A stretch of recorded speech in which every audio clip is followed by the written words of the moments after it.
ఒకరోజు ఒక రాజుగారు ప్రశాంతంగా నిద్రపోతుండగా ఆయనకు ఒక కల వచ్చింది.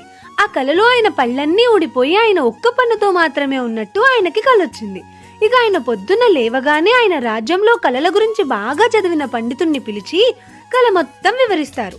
ఇదంతా విన్న పండితుడు ఇలా అంటారు, అయ్యో రాజా, ఈ కళ అర్థమేమిటంటే మీ స్నేహితులు, మీ బంధుమిత్రులు, మీ కుటుంబ సభ్యులు అందరూ మీకన్నా ముందే చనిపోయి మీరు ఒంటరిగా మిగిలిపోతారు అని చెప్తాడు. అదంతా విన్న రాజుకి విపరీతమైన కోపం వచ్చి తక్షణమే ఈయనని జైల్లో వేయండి అని చెప్పి ఆజ్ఞాపిస్తాడు.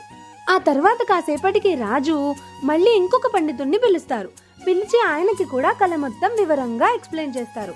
ఇదంతా విన్న పండితుడు ఈసారి ఇలా అంటారు, రాజా, మీకు జరిగింది చాలా మంచిది. ఈ కళ వల్ల అర్థం ఏంటంటే మీకు అయిన వాళ్ళు, మీ కుటుంబ సభ్యులు, మీ బంధుమిత్రులు అందరికన్నా మీరే ఎక్కువ కాలం జీవిస్తారు అని చెప్తాడు.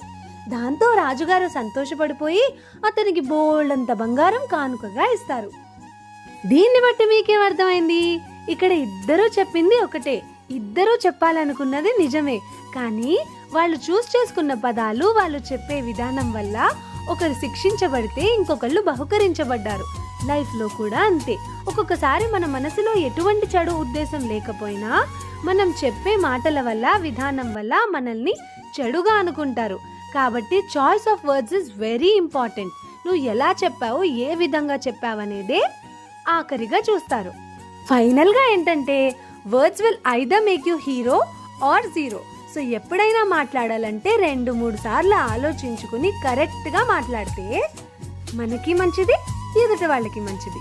ఒక్కసారి ఆలోచించండి. కథ మీకు నచ్చిందా? అయితే ఫాలో చేయండి. జాగ్రత్త.